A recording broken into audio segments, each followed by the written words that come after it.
use this one. So now the question is, find the sum of the first 4 terms.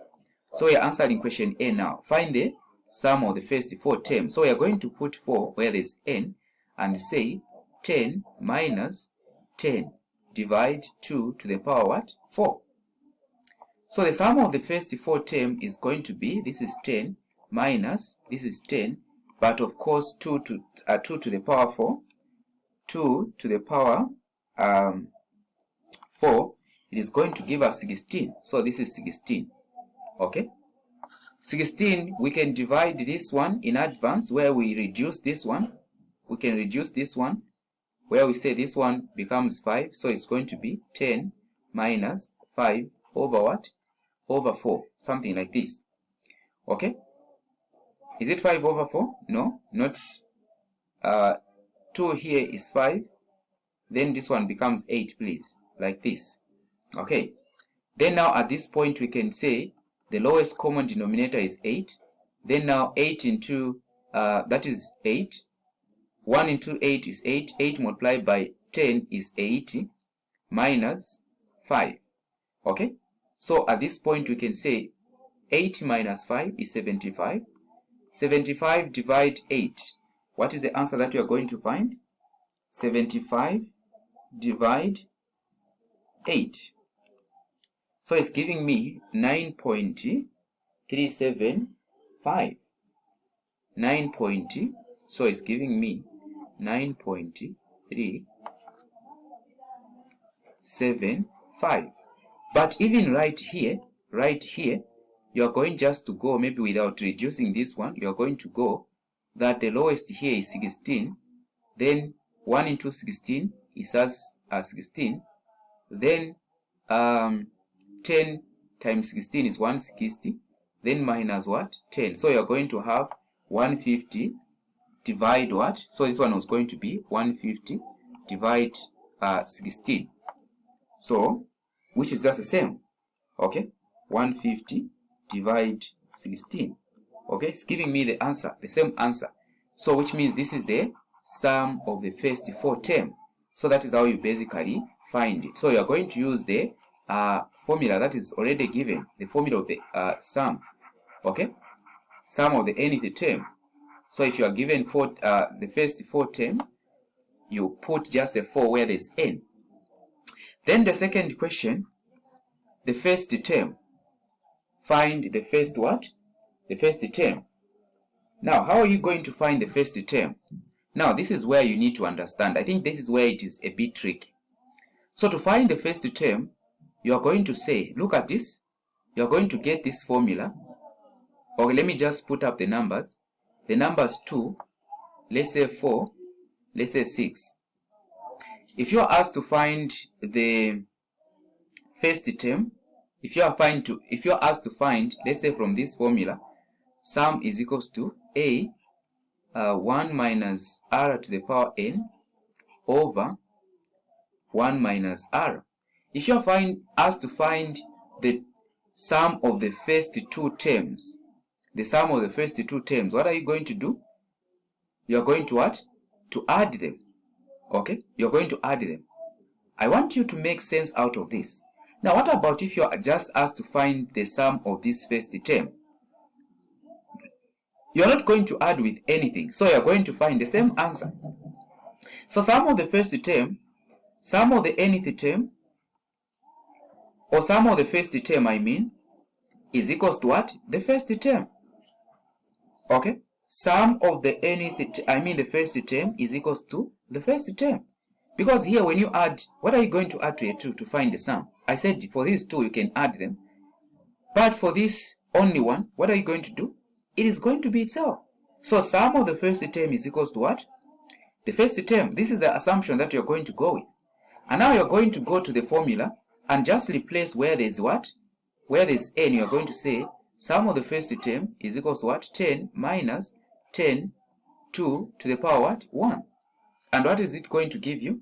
This one is going to be 10 minus 10. Okay? Divide 2. This is just a 5. So 10 minus 5. So this gives you the answer to be what? 5. And therefore, the first term here is equals to what? 5. Okay, that is the first term. So very important. Now, the first 4 terms. The first 4 terms. How are you going to find the first 4 terms? Now, in a geometric progression, let me just explain something also. In a geometric progression, there's what we call a common ratio. Okay, common ratio. This common ratio is the one that you multiply to the terms to find the next one. What I'm trying to say is, the first term is A, but to find the next term, you're going to multiply this first term, you multiply what? The common ratio. That is finding the second term. Then for you to find the third one, you're going to multiply this second term with a common ratio, and of course the third term is going to be A, since there's R already, R square. Then the fourth term, you're going to multiply this third term by the common ratio, which is already R square, multiplied by R, which is going to give us what? A R cubic. So in short, in the geometric progression, there's a common ratio that multiply the consecutive what? Or that multiply the terms to find the next term. Okay? I guess you get that. So this part is very important.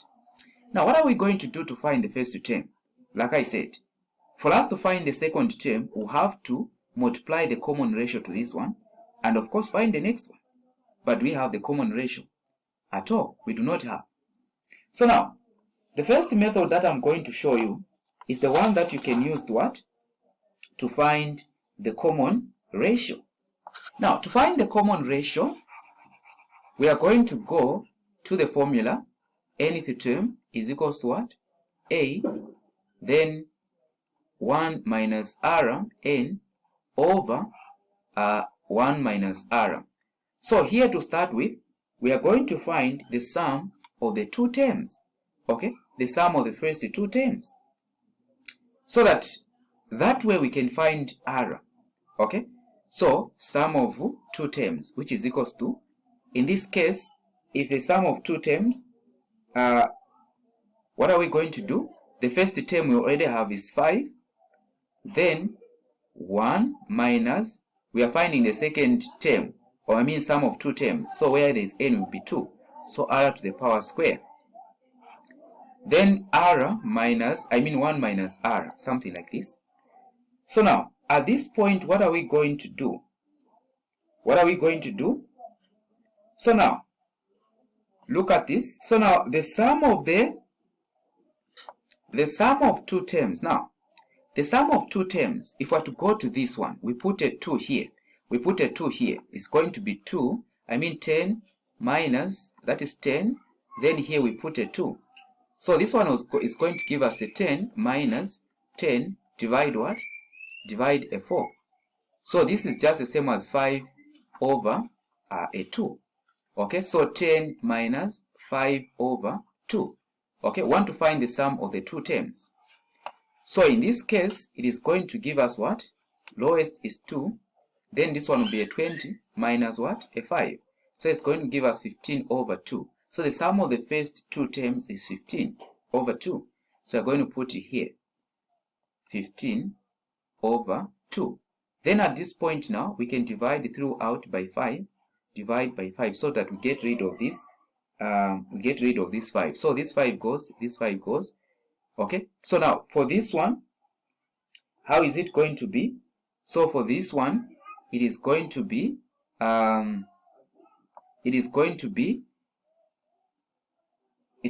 like this: 15 over 2 multiplied by what? 1 over 5, which is 15 over 10. And this one, if we were to reduce it to be 3 over 2. So the whole of this part is going to be 3 over 2. Okay? So I hope you're not, you don't get some mix up here. So now, what are we going to have? Let us continue with the journey. We want to find R. So here is going to be 3 over 2 equal to this whole of it. We're only remaining with it. 1 minus R square. Then divide 1 minus R. So here now you're going to use the concept of two different squares for this part. Okay, so this top part can be, so here we write 3 over 2 is equals to, here we can write it as 1 plus r, then 1 minus r, then divide 1 minus r. This and this will go. Then you remain with this. So 3 over 2 equal to 1 plus r. So you cross multiply here, this multiplies that, this multiplies that. So 3 is equals to 2, 1 plus r. So here you're going to have 3 equal to what? 2 plus 2r. So now, let me just bring this one this side. So it's going to be 2 plus 2r equal to 3. Want to find r? Bring this one this side. You're going to have 2r is equals to what? 3 minus what? 2. Okay, 2r is equals to 1. Divide 2, divide 2. So our r is equals to 1 over 2. So our r that we found is equals to what? 1 over 2. Now let us go back. Let us go back. Let us go back. So here you remember what I told you.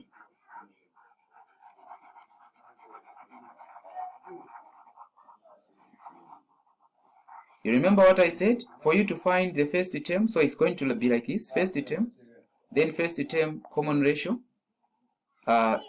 square, so up to fourth term. This is how it's going to be. So we have the first term. So the first term is 5, multiplied by 1 over, so 5 multiplied by 1 over 2. So you're going to find the first one is 5, then the second one to be 5 over 2. Then now for us to find the third term, we are going to multiply the second term, which is 5 over 2 multiplied by what? 1 over 2, which is the common ratio, which we are going to find what? 5 over 4. For us to find the fourth term, we are going to get this third term, 5 over 4 multiplied by what? 1 over 2, which is going to be 5 over 8. So this is the way it's supposed to be, or this is, or these are the first 4 terms. But alternatively, you can find it this way. So the other way that you can find it, I hope I'll be able to also explain. And this method that I'm going to explain is the short one. So now, the short method is that since we found the first term, which is what? The first term we found it to be 5. A is equals to 5. Now we can go on now to find the sum of the second term, of which the sum of the second term we found it to be what? Remember, we said 15 over 2. Now, if you are adding 2, 2,4, and this is 6, you find the sum. The first one we said is just this one. But if you find the sum of these two, okay, the sum of these two, for you to find this position here, you need to subtract this first one. So what I'm trying to say is that the sum of the second term minus the first term should be able to give us what? The sum of the first term minus the second term.